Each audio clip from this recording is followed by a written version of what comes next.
검찰이 대장동 개발 의혹 전담 수사팀을 구성하자마자 강제 수사를 시작했습니다.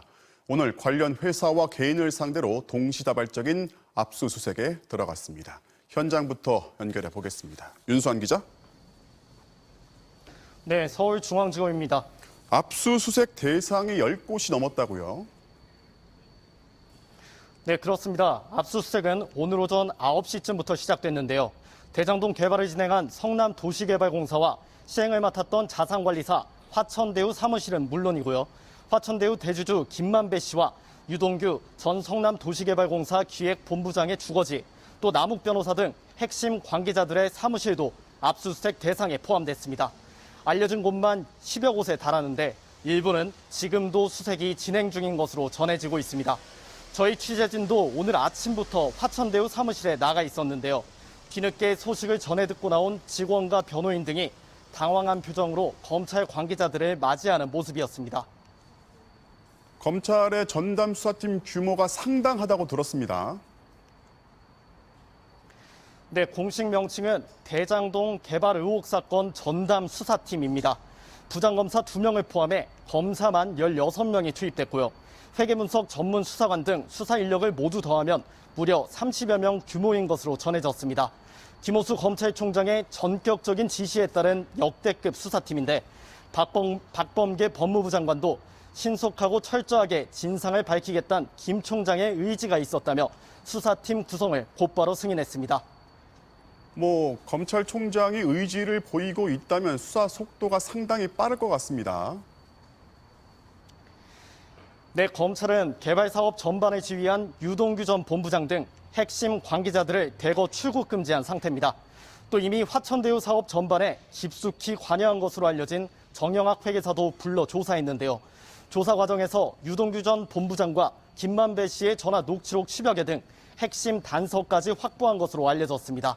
녹취록엔 대장동 개발 수익자금 중 10억 원이 넘는 돈이 성남도시개발공사 관계자들에게 전달됐다는 내용이 담겨 있는 것으로 전해졌습니다. 검찰은 녹취록을 포함해 오늘 압수한 증거 자료 등을 분석하면서 의혹의 핵심인 사업자 선정 과정과 수익 배당 설계 경위 등 개발 전반의 과정을 살펴볼 걸로 보입니다. 사업 추진 과정의 특혜 여부는 물론 정치권과 법조계 인사들에 대한 불법 로비 등도 규명 대상입니다. 압수물 분석을 마치는 대로 핵심 관계자들에 대한 조사 역시 신속히 진행하는 등 단기간에 고강도 수사를 벌일 거란 전망도 나옵니다. 지금까지 중앙지검에서 전해드렸습니다. 네, 지금부터는 윤석열 총장 당시 검찰이 야당에 고발을 사주했다는 의혹 관련 소식입니다. 공수처가 당시 대검에서 손준성 검사와 함께 근무한 후배 검사 2명을 압수수색했습니다. 손 검사가 당시 후배를 시켜 문제의 고발장을 작성하고 증거를 수집하도록 지시한 단서를 공수처가 포착한 거라는 관측이 나옵니다. 이재욱 기자가 보도합니다. 공수처가 어제 대검찰청 수사정보 담당관실을 압수수색했습니다. 문제의 고발장과 실명 판결문 파일 등의 전송자로 지목된 손준성 검사가 지난해 수사정보 정책관으로 근무했던 곳입니다. 이와 함께 공수처는 부산지검 서부지청 성모 검사의 사무실과 집도 압수수색했습니다. 성 검사는 고발 사주가 이뤄진 시점으로 의심되는 지난해 4월 손 검사의 휘하에서 수사정보 2담당관을 지냈습니다. 당시 수사정보 정책관실 직제에 따르면 정책관사나 2담당관은 각종 범죄 정보를 생산하고 1담당관은 정보를 검증하는 역할을 맡았습니다. 사주 의혹 고발장에 적힌 미공개 정보들이 2담당관 산하에서 취급됐을 가능성에 공수처가 주목하고 있는 걸로 풀이됩니다. 이번 추가 압수수색 대상에는 성 검사 외에 당시 2담당관 소속 다른 검사도 포함된 걸로 전해졌습니다. 이에 따라 공수처가 손준성 검사의 휴대전화 등 이미 확보한 압수물을 통해 고발장 작성자나 유통 경로의 단서를 포착한 것 아니냐는 관측이 나오고 있습니다. 의혹이 불거진 이후 손 검사는 자신이 고발장을 쓰거나 김웅 의원에게 보내지 않았다고 줄곧 부인하고 있습니다. 더욱이 당시 차장검사급 간부였던 손 검사가 고발장 작성과 전송을 직접 맡지 않았을 가능성도 배제하기 어려운 상황입니다. 법원이 추가로 압수수색 영장을 발부한 만큼 손 검사의 하급자들 가운데 연루 혐의를 받는 제3의 인물이 등장했을 가능성이 높습니다. 공수처는 추가 압수물 분석을 통해 고발장 작성 주체와 전송 경로 등을 구체화하는 대로 조만간 손준성 검사를 불러 조사할 전망입니다.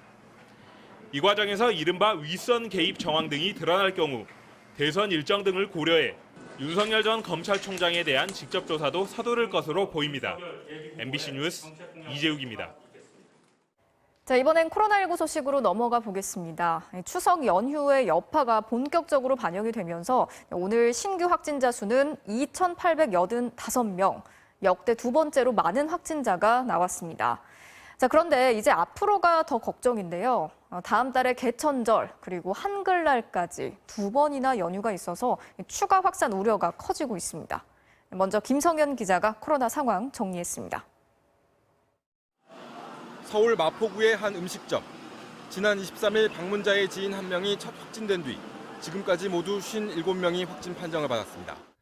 지하에 위치하고 있어 자연 환기가 어려웠고 밀폐된 환경에서 방문자들의 거리 두기가 어려웠으며 대구 외국인 지인 모임 관련 누적 확진자도 510명으로 늘었습니다. 오늘 코로나19 신규 확진자는 2,885명. 수요일 발표 기준 최고치를 경신하면서 지난 25일 3,271명에 이어 역대 두 번째 큰 규모를 기록했습니다. 이 중 수도권 확진자는 2,190명으로 이틀 만에 다시 2,000명대로 올라섰고 비수도권의 최근 일주일간 하루 평균 확진자 수도 50% 가까이 급증했습니다. 정부는 4차 대유행이 정점에 이르는 시점이 늦춰지고 있다며 당분간 확산 규모가 더 커질 것으로 전망했습니다. 환자 발생이 얼마나 더 크게 늘지, 그다음에 언제 감소가 될지는 조금 불분명한 면이 있지만 당분간은 어떤 확산 추세는 계속될 수 있다. 특히 다음 달 개천절과 한글날이 포함된 두 차례 연휴 기간이 최대 고비가 될 거라며 사적 모임과 여행 자제를 당부했습니다. 10월 연휴 기간과 가을 행락철을 앞두고 이동량 증가로 인한 감염 확산이 현실화될 가능성 또한 매우 높은 상황입니다. 거센 확산세 속에서도 백신 접종률이 빠르게 오르면서 중증화율과 치명률은 크게 떨어지고 있습니다. 그러나 수도권 병상 가동률이 57%까지 오르는 등 확진자 증가로 인한 의료체계 부담도 커지고 있습니다. MBC 뉴스 김성현입니다. 아직까지 백신을 한 번도 맞지 않은 사람들을 대상으로 현재 사전 예약이 진행이 되고 있죠. 그런데 이 전체 대상자 중에 6% 정도만 접종을 희망했을 정도로 참여가 저조한 상황입니다. 정부는 백신을 맞은 사람들에게 혜택을 주는 백신 패스가 도입이 되면 접종을 받지 않은 사람들은 당연히 불편을 겪을 수밖에 없다면서 적극적인 참여를 당부했습니다. 박윤수 기자가 전해드리겠습니다. 오늘 0시까지 백신 미접종자의 예약률은 6.1%. 대상자 588만여 명 중 35만 6천여 명만 접종을 희망했습니다. 연령대별로는 50대가 10%로 가장 높은 반면 활동량이 많은 30, 40대는 5% 수준에 머물렀습니다. 무증상 감염자가 많이 발생할 수 있는 연령층입니다. 이분들로 인해서 새로운 확진자가 발생할 수 있는 가능성이 더욱 높아지기 때문에 좀처럼 예약률이 오르지 않자 정부는 내일 오후 6시까지인 마감 시한을 연장하는 방안까지 논의하고 있지만 예정대로 마감될 경우 미예약자는 잔여 백신을 직접 예약해 접종받아야 합니다. 정부는 단계적 일상 회복이 시작되고 접종자에게 혜택을 주는 백신 패스가 도입되면 미접종자들이 일상생활에서 상당한 불편을 겪을 수 있다고 밝혔습니다. 미접종자분들은 PCR 음성 확인서를 지참하지 않으면 다중이용시설이나 행사 등에 참여하는 것을 제한하는 형태가 될 가능성이 더 크다고 보여집니다. 스스로를 감염으로부터 보호하고 일상 회복을 쉽게 하려면 접종에 적극 참여해야 한다는 게 정부의 입장입니다. 다만 접종 기회가 없었던 유아와 소아청소년은 백신 패스가 없어도 일상에 제한을 두지는 않을 방침입니다. 정부는 미접종자들이 백신을 접종받지 않아도 다음 달 중 성인 80% 이상의 접종 완료가 달성 가능할 것이라고 전망했습니다. 또 백신 패스의 유효 기간은 예방접종의 효과를 고려해 6개월 정도로 하고 해외 접종자에 대해서도 내국인과 동일한 백신 혜택을 주는 방안을 검토하고 있습니다. MBC 뉴스 박윤수입니다. 북한이 어제 새벽에 발사한 미사일은 음속의 5배 속도로 날아가는 신형 극초음속 미사일이라고 밝혔습니다. 하지만 우리 군에서는 기술의 수준이 높지 않다면서 크게 평가하지는 않았습니다. 북한이 이번 달에만 신형 무기를 3번째 선보이고 있는데요. 그 의도가 뭔지 손영 기자가 분석합니다. 육중한 발사체 아래로 화염이 뿜어져 나옵니다. 탄도 부분엔 작은 날개가 달려 있습니다. 북한이 신형 무기라며 공개한 극초음속 미사일 화성 8형입니다. 28일 오전 자강도 룡림군 도양리에서 새로 개발한 극초음속 미사일 화성 8형 시험 발사를 진행한 소식. 극초음속 미사일은 빠른 속도와 예측하기 어려운 비행 궤적 탓에 게임 체인저로 불립니다. 소리의 속도보다 5배 빠른 마하 5 이상을 극초음속이라 부르는데 평양에서 서울까지 1분 15초밖에 걸리지 않습니다. 하지만 이번에 공개된 미사일 기술이 높은 수준은 아니라는 평가가 지배적입니다. 합참은 탐지된 속도 등 재원을 평가할 때 개발 초기 단계로 실전 배치까지는 상당한 기간이 소요될 것으로 판단한다며 한미 연합 자산으로 탐지와 요격이 가능한 수준이라고 밝혔습니다. 북한은 또 처음으로 미사일 연료를 앰프화하는 데도 성공했다고 주장했습니다. 액체 연료가 담긴 용기를 끼워 고체 연료처럼 발사 시간을 단축시킬 수 있다는 건데 7, 80년대 구소련 기술로 지금은 거의 쓰지 않습니다.